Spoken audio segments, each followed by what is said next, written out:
종료주일입니다. 주님께서 고난의 길, 십자가의 길, 죽음의 길을 걸어가시기 위해 예루살렘 성으로 입성하신 것을 기념하는 주일입니다. 이렇게 뜻깊은 주일을 맞이하여 만사를 제쳐놓으시고 만물의 주인이 되시는 생명의 주관자가 되신 하나님 앞에 나오셔서 영과 진리로 예배드리는 우리 모두에게 오직 하나님만이 주실 수 있는 거룩한 생명의 역사가 이 시간 말씀 듣는 중에 일어나길 우리를 구원하시기 위하여 고난의 길을 걸어가신 주님의 이름으로 축원합니다. 내일부터 고난주간이 시작됩니다. 그러나 엄격하게 따지면 주님의 고난은 주님이 이 땅에 오심으로 시작이 되었다, 그렇게 말씀드릴 수가 있습니다. 아시겠지만은 지난 사순절 기간 동안 교회 예전 색상을 이 앞에 보시면 오늘 이제 종료주일이라서 빨간색으로 바꿨는데 보라색을 사용했습니다. 의미가 궁금하실 겁니다. 뜻이 있습니다. 교회력에서 교회 예전상 사용하는 보라색은 고난을 의미합니다. 그러므로 사순절 기간 동안 보라색 배너를 사용함으로 주님의 고난을 깊게 묵상합시다. 주님이 걸어가신 고난의 여정을 우리도 함께 걸어갑시다 하는 도전 메시지가 이 같은 색상에 담겨져 있습니다. 그런데 혹 아실지 모르겠는데 많은 분들이 아시리라 여겨지지만 1년 중에 이 같은 예전 색상으로 보라색을 한 번 더 사용하는 때가 있습니다. 언제일까요? 맞습니다. 앞에 계신 분들이 입을 딸싹거리면서 말씀하셨는데요. 아기 예수님의 오심을 기대하며 기도하며 기다리는 대림절 기간 동안에도 보라색을 사용합니다. 이유가 있습니다.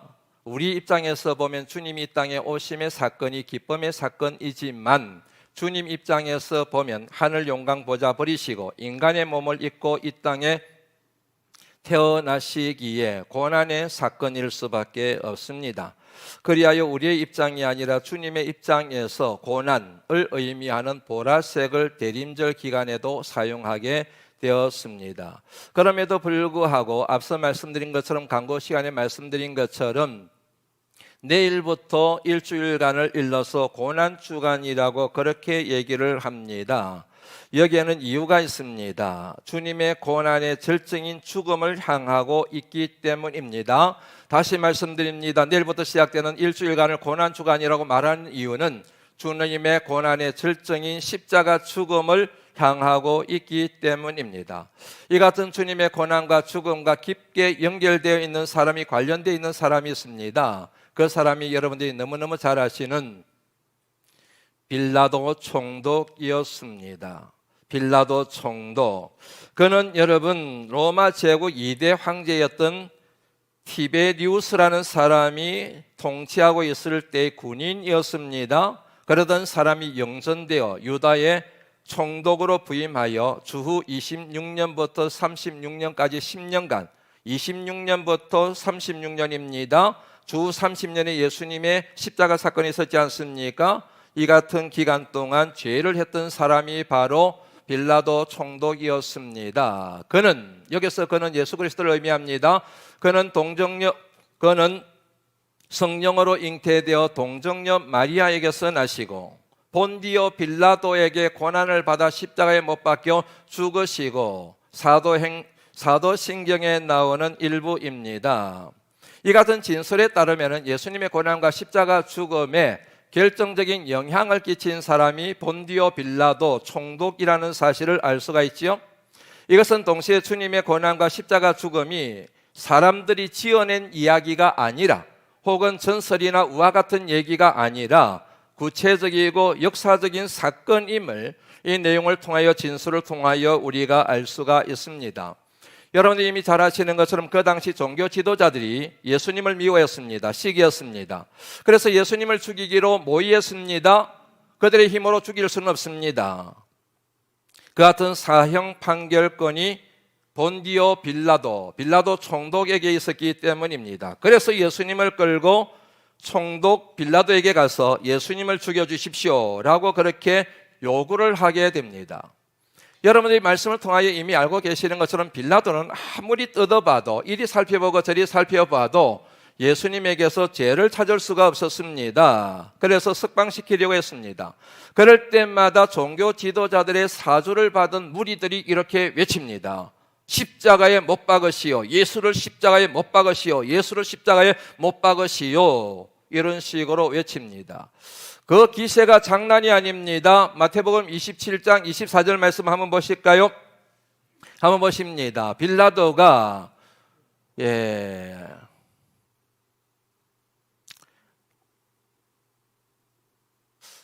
석방하려고 노력하고 몸부림쳤는데 아무 성과도 없었고 오히려 도리어 밀란이 일어날 것 같은 분위기가 생겼습니다. 밀란이 일어나게 됩니다. 백성들이 난을 일으키게 됩니다. 그러면 심각한 문제가 생기게 됩니다. 그러면 여러분, 밀란이 일어나게 되면 빌라도는 지금까지 그 자신이 쌓았던 모든 정치적 입지를 잃어버리게 됩니다. 왜냐하면 로마 황제, 그를 유다의 총독으로 파송한 로마 황제의 신임을 잃어버리기 때문입니다. 지금까지 그가 누렸던, 앞으로도 누리게 될 세상 부귀 영화를 순식간에 잃어버리게 됩니다. 밀란이 일어나게 되면 심지어 그 자신뿐만 아니라 그의 가족들도 밀란 중에 목숨을 잃을 수가 있습니다. 그래서 결국 여러분, 빌라도는 예수님께 아무 죄가 없다는 사실을 알매도 불구하고 예수님에 대하여 십자가 사형 판결을 내리게 됩니다. 이때 여러분, 마가의 속생각을 알 수 있는 말씀이, 그것을 고발하고 있는 말씀이 마가복음 15장 15절 말씀에 나옵니다. 같이 한번 읽어볼까요? 읽습니다. 시작. 빌라도가 무리에게 만족을 주고자 하여 바라바는 놓아주고 예수는 채찍질하고 십자가에 못 박히게 넘겨주니라. 무리에게 만족을 주고자 하여 예수님을 넘겨주었다 하는 그런 진술이 나오지요. 무리에게 만족을 주고자 하여.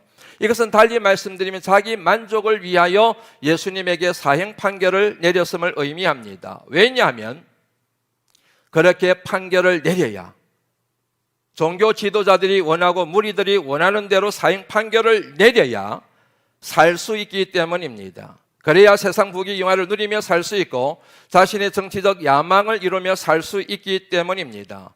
결국 무리에게 만족을 주고자 했다라고 하는 이 표현 속에는 자기 만족을 위하여 그런 판결을 내렸다는 의미가 담겨져 있는 것입니다.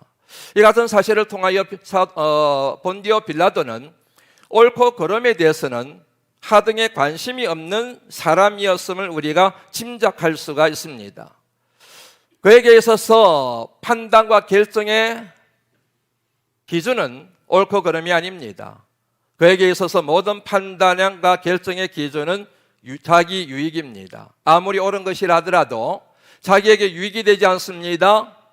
덕이 되지 않습니다. 손해만 될 뿐입니다. 그러면 포기하는 거예요. 옳은 것이라 할지라도. 옳지 않습니다. 그런 것입니다. 틀린 것입니다. 죄입니다. 그럼에도 불구하고 자기에게 덕이 됩니다. 유익합니다. 그러면 그거를 선택하는 부류의 사람이라는 얘기지요. 결국 여러분, 말씀을 통하여 우리가 알 수 있는 것처럼 빌라도는 자기 유익을 위하여, 자기 욕심을 위하여, 자기 정치적 야망을 이루기 위하여 예수님이 옳은 줄 알매도 불구하고 예수님을 포기해버리는 이런 결단을 내리게 됩니다. 이 같은 그의 속마음, 욕심으로 가득 차 있는 그의 본성을 고발하고 있는 의미가 바로 앞서 여러분들에게 소개해드렸던 본디오 빌라도에게 고난을 받아 십자가에 못 박혀 죽으시고 주님 오시는 그날까지 그야말로 영원히 저주받을 이름이 되고 말았습니다.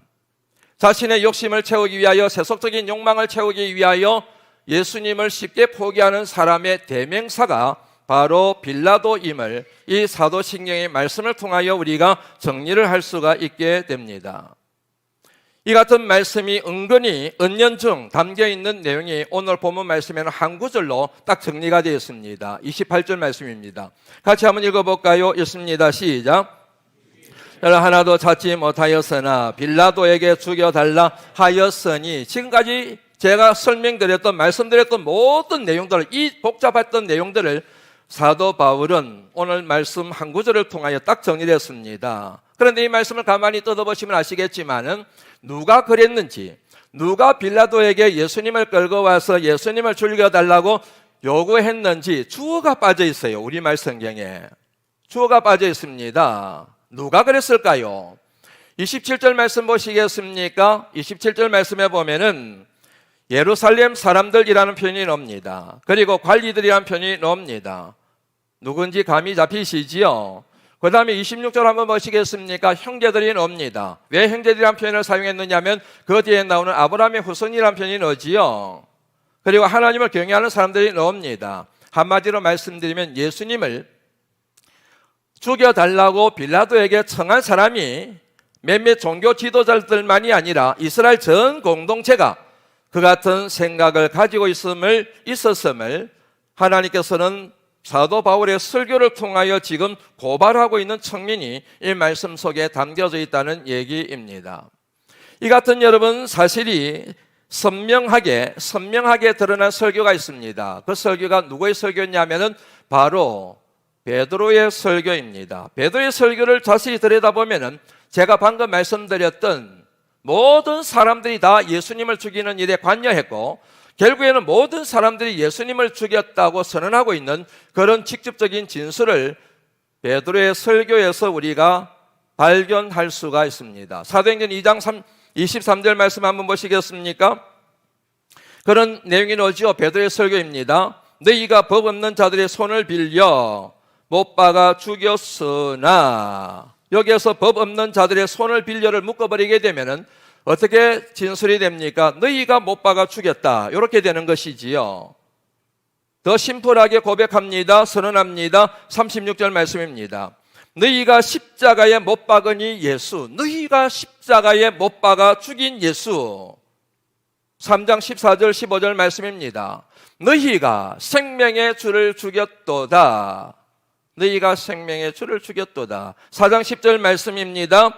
너희가 십자가에 못 박았다. 설교를 듣는 사람에게 지금 계속 얘기하는 거예요. 너희가 죽였다, 너희가 죽였다, 너희가 죽였다. 5장 30절 말씀도 보시겠습니까? 너희가 나무에 달아 죽인 예수, 너희가 죽였다는 거예요. 빌라도가 죽인 게 아니라, 로마 병사들이 죽인 게 아니라, 이 내 설교를 듣고 있는 너희들이 죽였다. 너희들이 바로 예수 그리스도를 죽인 진범이다. 베드로가 지금 이 자리에 와서 설교를 한다고 생각해 보십시오. 여러분들에게 사도행전에 기록되어 있는 베드로가 동일한 설교를 여러분들에게 하십니다. 너희가 죽였다, 너희가 죽였다, 너희가 십자가에 못 박아 죽였다, 너희가 생명의 주를 죽였다, 너희가 나무에 매달아 죽였다. 여러분들이 그랬습니다. 그러면 말씀을 듣는 여러분들이 뭐가 되는 겁니까? 내가 죽였다가 되는 거예요. 내가 죽였다고? 내가 예수님을 죽였다고? 2000년이나 지났는데, 예수님은 2000년 전에 돌아가셨는데 내가 죽였다고? 맞아요, 여러분. 내가 죽인 거예요. 내가 죽인 거. 2000년 전에 빌라도가 예수님을 죽인 게 아니라, 2000년 전에 로마 병사들이 예수님을 죽인 게 아니라, 찬송가 144장에 나오는 가사처럼 저 무지한 인생들이 예수님을 죽인 게 아니라 내가 예수님을 죽였다. 그래서 여러분, 이 땅에 오실 메시아가 고난의 종인데, 그 고난의 종이 왜 고난을 받으시는지에 대하여 예언하고 있는 이사야 53장의 말씀을 보면은 이렇게 진술될 수밖에 없었던 것입니다. 이사야 53장 한번 같이 읽어볼까요? 5절 말씀, 6절 말씀이었습니다. 읽습니다. 시작. 그가 질림은 우리의 허물 때문이요 그가 상함은 우리의 죄악 때문이요 징계를 받음으로 우리는 평화를 누리고 그가 채찍에 맞음으로 우리는 나음을 받았도다. 우리는 다 양 같아서 그릇 행하여 각기 제 길로 갔거늘 여호와께서는 우리 모두의 죄악을 그에게 감당시키셨도다. 내가 예수님을 죽였다는 거예요. 내 죄가 예수님을 죽였다는 거예요. 그래서 우리는 이런 고백을 하는 거죠. 주님, 저의 죄를 사하시려고 고난받으시고 죽으셨지요. 예수님, 예수님, 날 위하여 보배 피를 흘리니 죄인으로 하실 때 날 부르십시오. 제가 죄인입니다. 주님이 저 때문에 돌아가셨습니다. 저의 죄 때문에 돌아가셨습니다. 제가 죄인입니다는 고백이 그래서 나오게 되는 거지요. 여러분, 신앙생활할 때 하나님 말씀이 참 중요합니다. 말씀을 들을 때, 말씀을 읽을 때 항상 염두에 두셔야 될 것이 있습니다. 그것은 뭐냐면 듣는 말씀이나 내가 읽는 말씀이 오늘 나에게 주시는 말씀으로 받아들이셔야 합니다. 이것을 어려운 말로 말씀의 현장화, 어려운 말로 말씀의 개인화라고 그렇게 표현을 합니다. 2000년 전의 그 사건이 아니라 오늘 지금 내게 일어나고 있는, 내게 지금 일어나야 될 사건, 말씀의 현장화, 말씀의 개인화입니다. 오늘 목사님이 나들으라고 설교를 하시네. 목사님이 누구한테 뭐 들었나? 누군가가 목사님한테 나에 대해서 얘기를 했나? 목사님이 마치 나를 타겟으로 하여 설교를 하는 것 같은데 기분 나쁘네. 도대체 누가 목사님한테 일러 바쳤지? 은혜입니다. 이런 생각이 드는 순간이 은혜임을 믿으시기를 바랍니다. 왜냐하면 영이 살아있다는 증거이거든요. 정직한 영성을 가졌기 때문에 말씀 들을 때 그런 통증이 찾아오는 거예요. 영혼이 죽었습니다. 전에도 말씀드린 것처럼 죽은 시신은 아무리 찔러도 아야 그러질 않아요. 죽었기 때문에. 그런데 살아있는 사람에게는 약간만 찔러도 아야 그럽니다. 마찬가지입니다. 하나님 말씀이 콕콕 박힙니다. 좌우의 날선 금보다 예리하여 내 마음을 불편하게 만듭니다. 아프게 만듭니다. 고통스럽게 만듭니다. 왜요? 여러분들의 영이 살아있다는 거예요. 그러므로 말씀의 은혜가 임한다는 징표가 뭐냐면 말씀을 들을 때 아픈 거예요. 그런데 말씀을 듣는데 자꾸만 다른 사람이 생각이 나요. 오늘 목사님이 장로님들을 들으라고 지금 계속 뭘 얘기하시네. 오늘 목사님이 안수 집사님들, 권사님 들으라고 지금 막 뭘 얘기하시네. 요 설교는 내 남편이 들어야 되는데, 이 설교는 우리 마누라가 들어야 되는데 오늘 마누라가 안 왔네. 말씀을 듣는데 그 말씀의 거울에 비춰진 내가 자꾸 생각이 나야 되는데 자꾸만 다른 사람이 생각이 나요. 왜 그럴까요? 사탄이 역사하는 겁니다. 하나님은 우리에게 주시는 말씀을 통하여 다른 사람을 비난하고 다른 사람을 정죄하고 다른 사람을 비판하라고 말씀 주시는 게 아니라 저와 여러분들의 영혼을 살리기 위하여 말씀을 주시기 때문입니다. 그러므로 그 말씀이 내 영혼을 콕콕 찌르는 말씀이면 살아있는 말씀이요, 내가 지금 은혜 받고 있다는 증거이며, 그런데 그 말씀을 들으면 자꾸만 누군가가 생각이 나고 나와 상관이 없다는 느낌이 들면 그 영혼은 죽은 영혼이라 말해도 틀리지 않지 않을까 여겨진다는 얘기입니다. 베드로도 그렇고 사도 바울도 설교를 할 때 항상 초점이 거기에 있었습니다. 빌라도가 죽인 게 아니다. 로마 병사들이 죽인 게 아니다. 너희들이 죽였다. 너희들의 제약이 죽였다. 말씀의 개인화, 현장화입니다. 오늘 말씀에서 그거를 우리가 확인할 수가 있습니다. 그 다음 내용을 한번 넘어가 보지요. 다시 한번 여러분에게 소개를 해드립니다. 회개하라, 천국이 가까이 왔느니라. 주님께서 공생애를 시작하시면서 제일 먼저 선포하신 말씀입니다. 다시 한번 정리하여 말씀드립니다. 사랑하는 성도 여러분, 회개해야 천국 갈 수 있습니다. 천국에 들어가기 위해서는 반드시 회개해야 됩니다. 천국은 죄 없는 사람이 가는 곳이 아니라 지은 죄를 회개한 사람이 가는 곳입니다. 지옥은 죄 있는 사람이 가는 것이 아니라 지은 죄를 회개하지 않는 사람이 가는 것입니다. 왠 줄 아십니까? 우리 인생 가운데 의인은 없나니 하나도 없기 때문이요, 우리 모든 인생은 다 하나님의 은혜를 필요로 하는 죄인이기 때문입니다. 로마서 1장 26절 27절 말씀 같이 한번 읽어보실까요? 읽습니다. 시작. 내버려 주셨으니 곧 그들의 여자들도 순리대로 쓸 것을 받고 영리로 쓰며 그와 같이 남자들도 순리대로 여자 쓰기를 버리고 서로 향하여 음욕이 부릴 듯하며 여자와 부끄러운 일을 행하며 그들의 그릇 때문에 상당한 보응을 그들 자신이 받았느니라. 한마디로 말씀드리면 동성애에 대한 얘기입니다. 남자와 남자가, 여자와 여자가 성적 관계를 맺는 동성애에 대한 말씀입니다. 왜 동성애를 할까요? 그 단서가 26절 말씀에 나옵니다. 욕심이라는 표현이 나옵니다. 욕심. 욕심은 자기 만족을 위한 모든 마음의 퇴로를 일러서 욕심이라고 얘기합니다. 다른 사람에게는 신경 쓰지 않습니다. 남편, 아내, 자식, 부모, 그리고 내가 속한 가정 공동체, 교회 공동체 생각하지 않습니다. 오직 내가 만족하면 그만입니다. 내가 만족하면 그만이라고 하는 내 만족을 충족시키기 위한 모든 시도들까지 포함하여 욕심이라고 얘기하는 것입니다. 왜 이 같은 여러분 욕심을 범할까요? 자기 중심적인 욕심의 태도를 취할까요? 그 위에 나오는 25절 말씀에 그 단서가 나옵니다. 하나님의 진리를 거짓의 것으로 바꾸었다. 하나님의 진리가 있습니다. 그런데 그것을 변개해버립니다. 자기 멋대로 바꿔버립니다. 자기 욕심을 채우기 신한 방편으로 하나님 말씀을 교묘하게 변경을 해버립니다. 하나님의 진리를 거짓의 것으로 바꾸어. 이렇게 하는 중요한 이유가 그 위에 24절 말씀에 나옵니다. 마음의 정욕이라는 표현이 나옵니다. 마음의 정욕. 다시 말씀드립니다. 동성애를 합니다. 지지합니다. 욕심입니다. 하나님의 진리를 거짓의 것으로 바꿨기 때문입니다. 그 중요한 이유가 마음의 정욕입니다. 마음의 정욕을 채우기 위해서입니다. 이 세 가지 단어를 그대로 하나로 묶어서 정리한 표현이 28절 말씀에 나옵니다. 그 내용이 바로 한번 보시겠습니까? 28절 말씀 보여주시겠습니까? 마음에 하나님 두기를 싫어하매 라는 표현입니다. 마음에 하나님 두기를 싫어합니다. 다시 말씀드리면 하나님의 주권을 인정하지 않습니다. 하나님의 주권을 거부합니다. 하나님의 다스림, 하나님의 통치에 절대적으로 순복하지 않습니다.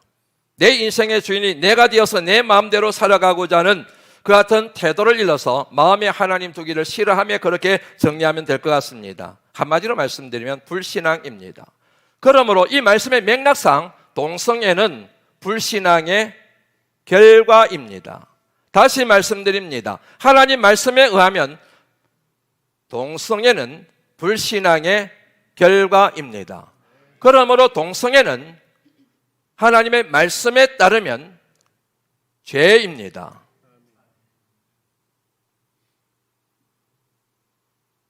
뿐만 아니라 동성애를 지지하고 동성애를 응원하는 것도 죄입니다.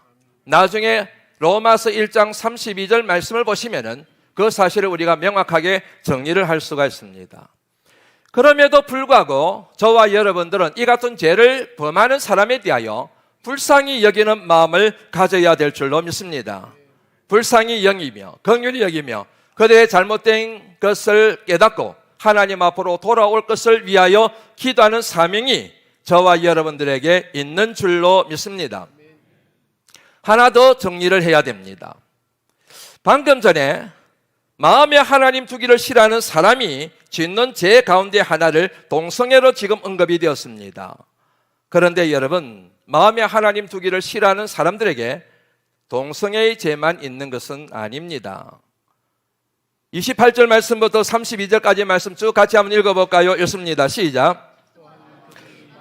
하나님 두기를 싫어하며 하나님께서 그들을 그 상실한 마음대로 내버려 두사 합당하지 못한 일을 하게 하셨으니 곧 모든 불의, 추악, 탐욕, 악의가 가득한 자요 시기, 살인, 분쟁, 사기, 악독이 가득한 자요 수근수근하는 자요 하나님께서 미워하시는 자요 능욕하는 자요 교만한 자요 자랑하는 자요 악을 도모하는 자요 부모를 거역하는 자요 우매한 자요 무정한 자요 무지아비한 자라. 32절 또박또박 읽으셔야 됩니다. 시작. 그들이 이 같은 일을 행하는 자는 사형에 해당한다고 하나님께서 정하심을 알고도 자기들만 행할 뿐 아니라 또한 그런 일을 행하는 자들을 옳다 하느니라. 사형이라는 말이 나옵니다.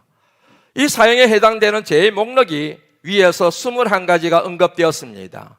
그리고 마지막 하나 더 32절 말씀에 보면은 그런 각각의 죄를 범하는 사람뿐만 아니라 그런 죄를 짓는 사람을 지지하고 응원하는 사람들도 동일한 죄를 범한 결과 사형에 해당된다고 이 말씀이 우리에게 선언하고 있습니다.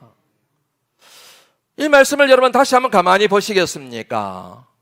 아무리 생각을 해도 사형에 해당되는 죄는 이 많은 죄 가운데서 하나 정도 있는 것 같습니다. 살인.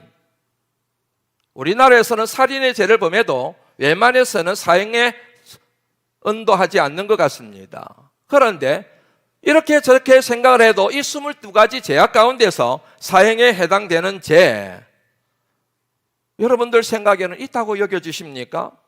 그 중에서 종종 제가 예를 들었던 것처럼 수근수근거리는 거. 여러분들 가운데서 수근거리지 않는 사람이 있습니까? 수근거리지 않고 살아오신 적이 있으십니까? 없잖아요. 전부 다 수근거리며 살아가지 않습니까? 그런데 그 수근거리는 죄도 사형에 해당된대요. 무정한 것도 사형에 해당된대요. 교만한 것도 사형에 해당된대요. 오늘 제 목록에 보면은 자랑하는 것도 돈 자랑하고 건강 자랑하고 젊음 자랑하고 사형에 해당된대요. 부모님을 거역하는 자도 사형에 해당된대요. 여러분 이걸 아셔야 됩니다. 하나님 나라의 법정에서 사형선언과 세상 법정에서의 사형선언은 다르다고 하는 것입니다. 판사님, 저분이요 뒤에서 나한테 군말했어요. 가시거리로 삼아가지고요 수근거렸는지 얼마나 모릅니다. 저분 보내주세요. 그러면 판사가 어떻게 판결을 내리겠습니까? 아이 그것 때문에 그렇습니까? 그러면 당신은 수근 안 거립니까? 이 세상에 살아가는 사람치고 수근거리지 않은 사람이 어디 있습니까? 이걸 가지고 법정에 오다니요 다 이해하고 넘어가셔야지요. 만약에 그 죄의 목록을 걸고 가서 판사님 수근거렸습니다. 이 사람 사형 판결 내리십시오. 그러면 여러분 대소특별될걸요. 세상의 법정과 하나님 나라의 법정이 다르다는 사실을 우리가 인지할 필요가 있다는 얘기입니다. 세상 법정에서는 사형이 아니지만 하나님 나라에서는 법정 사형에 해당되는 죄가 된다는 사실입니다. 왜 그럴까요? 동성애도 여러분 사형입니다. 수근거리는 것도 사형입니다. 왜 그런지 아십니까? 이 같은 성적이고 윤리적이고 도덕적인 죄인 것 같지만 그 죄의 실상이 뭐기 때문에 그래요? 마음에 하나님 두기를 싫어하는 죄의 뿌리가 동일하기 때문에 그런 겁니다. 동성애 죄도 마음에 하나님 두기를 싫어한 불신앙의 죄이고, 그리고 수근거리는 것도 부모를 거역하는 것도 교만한 것도 자랑하는 것도 시기하는 것도 질투하는 것도 다 하나님을 믿는 사람들의 시선으로 봤을 때는 그 마음에 하나님 두기를 싫어한 불신앙의 죄로 인한 죄라는 얘기입니다. 다시 말씀드리면 하나님 나라의 법정에서는 죄의 경중이 없습니다. 세상 법정에서는 죄의 경중에 따라 징역 몇 년, 집행유예 몇 년, 그냥 구류 며칠, 벌금, 사형 이렇게 차등 있게 선고를 내리지만은 하나님 나라의 법정에서는 이런 죄악도 다 사형입니다. 왜냐하면 그 모든 죄의 뿌리가 하나님을 믿지 않는 불신앙의 죄에 내리고 있기 때문입니다. 그러므로 예를 든 겁니다. 그러므로 동성애, 그러면은 극도로 분노하고 이런 죄악에 대해서는 극도로 분노하면서 정죄하면서 비난하면서 자신이 짓고 있는 자그마한 죄에 대해서는 분노하지 않는 것은 옳은 믿음의 자세가 아닙니다. 이 죄에 대해서는 그야말로 죽을 죄인 것처럼 얘기하는 데서 자기는 죄의 목록에 넣어는 시기하고 질투하고 교만하고 분노하고 하나님 뜻대로 하나도 살지 않으면서 그 죄는 아무렇지도 않은 것처럼 그렇게 자기를 포장하고 넘어가는 것은 하나님의 뜻이 아니라는 얘기입니다. 그런 사람들에게 주님이 주신 말씀이 있습니다. 마태복음 7장 같이 한번 읽어보실까요? 마태복음 7장 말씀 같이 한번 읽어봅니다. 마태복음 7장 3절부터 읽어봅니다. 시작. 어찌하여 형제의 눈 속에 있는 티는 보고 내 눈 속에 있는 들보는 깨닫지 못하느냐.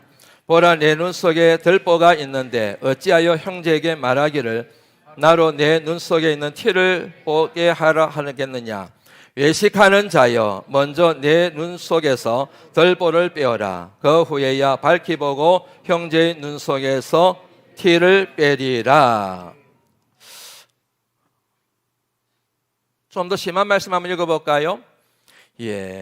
누가복음 18장 9절부터 한번 읽어보면 제가 읽어드립니다. 누가복음 18장 9절 말씀입니다.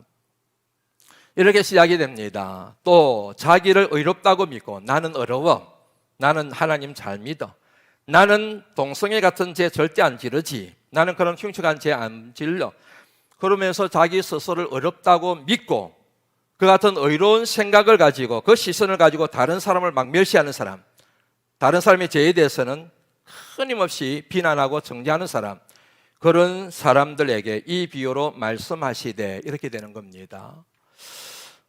두 사람이 기도하러 성전에 올라가니 하나는 바리새인이요 하나는 세리라. 바리새인은 서서 따로 기도하여 이르되 하나님이여, 나는 다른 사람들 곧 토세, 불의, 간음을 하는 자들과 같지 아니하고 이 세리와도 같지 아니함을 감사하나이다. 나는 일회에 2번씩 금식하고 또 소득의 11조를 드리나이다 하고. 이렇게 여러분 신앙생활 하시는 분들 여기 계실까요? 있을 수 있겠지요. 그러면서 이 여러분 바리새인 어깨에 힘을 팍 주면서 고개를 쳐들고 하나님, 저는 이렇게 신앙생활 잘하고 있습니다. 하나님, 제 신앙생활 잘하고 있지요? 하나님한테 그야말로 제가 볼 때는 교만하기 이를 데 없는 태도를 가지고 하나님 앞에 기도하고 있음을 우리가 뉘앙스로 느낄 수가 있지 않습니까? 나는 지은 죄 하나도 없습니다. 나는 완벽할 정도의 의인입니다. 그와 비교되는 사람이 너지요. 한번 같이 읽어볼까요? 13절 말씀부터 읽습니다. 시작. 세리는 멀리 서서 감히 눈을 들어 하늘을 쳐다보지 못하고 가슴을 치며 이르되 하나님이여, 불쌍히 여기소서, 나는 죄인으로소이다 하였느니라. 내가 너희에게 이르노니 이에 저 바리새인이 아니고 이 사람이 의롭다 하심을 받고 그의 집으로 내려갔느니라. 무릇 자기를 높이는 자는 낮아지고 자기를 낮추는 자는 높아지리라 하시니라. 다른 설명 붙이면 사족이 될 것 같아서 넘어갑니다. 결론입니다. 로마서 2장 1절 말씀, 방금 전에 제가 로마서 1장 26절 말씀부터 그리고 32절까지 말씀을 읽어드렸습니다. 결론입니다. 그러므로 같이 읽습니다.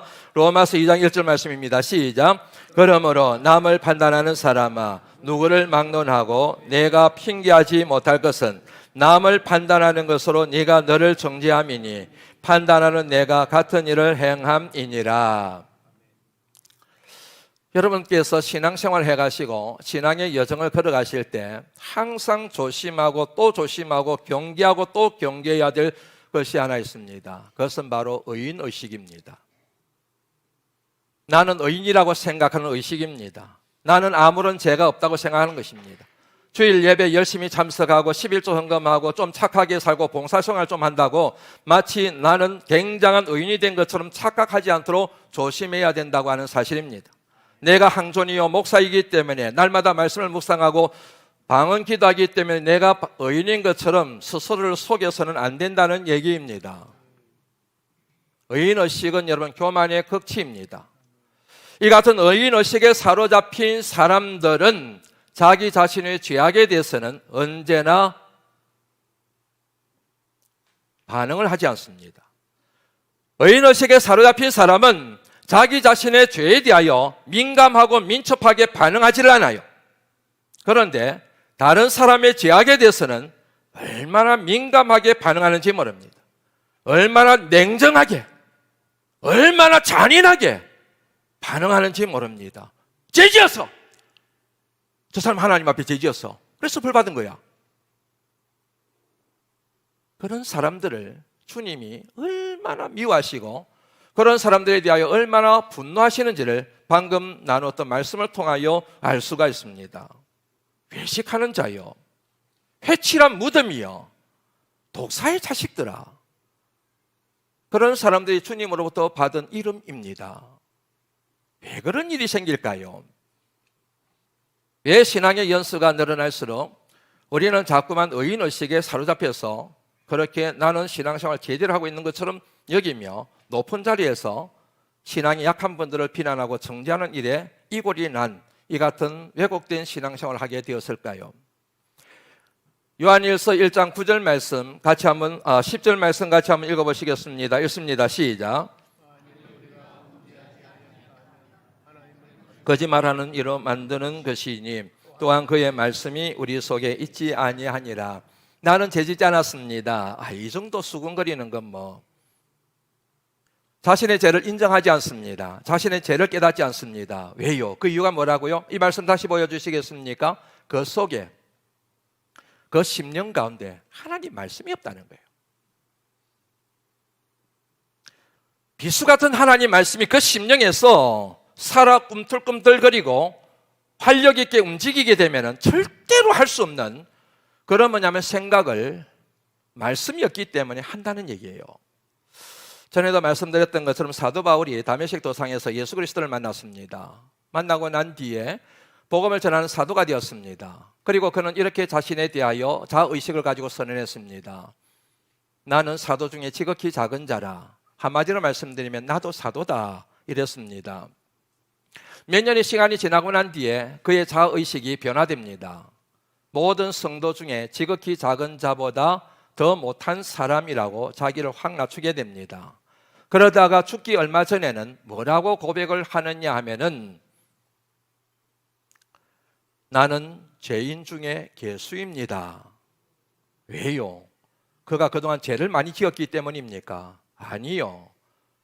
그 이후로 그는 얼마나 거룩한 사람이요 건강한 믿음의 소유자였는지 모릅니다. 그런데 왜 시간이 지날수록 예수 믿은 연수가 늘어날수록 점점 더 자기를 낮추고 마지막에는 죽기 전에는 내가 죄인 중에 괴수라고 고백을 했을까요? 이유는 간단합니다.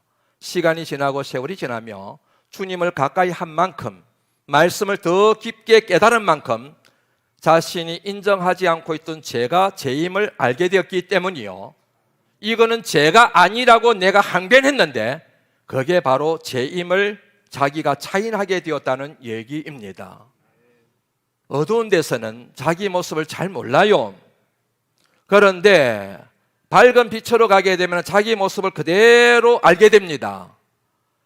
예전에는 주님이 이렇게 멀리 있었는데 그래서 잘 보이지가 않았는데 말씀의 깊이를 이것밖에 느끼지를 못했는데 점점 더 주님을 가까이 해요. 말씀을 더 가까이 합니다. 깊은 말씀의 세계로 들어갑니다. 주님을 더 가까이 합니다. 거룩한 빛이신 주님의 그 모습에 들통이 나버린 자신의 죄악에 대하여 사도 바울이 견딜 수가 없어서 오호라 나는 공고한 사람이로다. 누가 이 사망의 몸에서 나를 건져냈고 그러다가 터져나온 고백이 내가 죄인 중에 괴수입니다. 내가 죄인 중에 괴수입니다. 그렇다는 거이지 않습니까? 사랑하는 성도 여러분, 시간이 지날수록 세월이 지날수록 점점 더 죄인의식이 개발되어야 여러분의 신앙이 건강한 거예요. 시간이 지나고 세월이 지나고 믿음의 경륜이 늘어날수록 나는 의인이야 그렇게 말은 안 하지만 나만큼 예수 믿으라고 그래, 나만큼 기도하라고 그래, 나만큼 신앙생활 하라고 그래 그러면서 속으로 의인의식이 사로잡혀 있다고 한다면 그 신앙은 하나님이 기뻐하시는 건강한 신앙이 절대로 아님을 이 말씀을 통하여 알 수가 있습니다. 저는 목회자입니다. 목사이기 전에 저는 먼저 성도가 되어야 됩니다. 성도이기 전에 고병호 목사는 먼저 하나님의 은혜를 필요로 하는 죄인 중에 괴수임을 자각할 필요가 있습니다. 장로님이기 전에, 권사님이기 전에, 안수 집사님이기 전에, 집사님이기 전에 먼저 성도가 되셔야 됩니다. 성도가 되시기 전에 먼저 나는 하나님의 은혜를 필요로 하는 죄인 중에 괴수임을 인정하셔야 합니다. 시간이 많이 지났습니다. 이제 말씀을 마무리합니다. 누가 예수님을 죽였나? 이미 답은 나왔습니다. 맞습니다. 납니다. 다른 사람이 아닙니다. 저 사람이 아닙니다. 남편이 아닙니다. 아내가 아닙니다. 자식들이 아닙니다.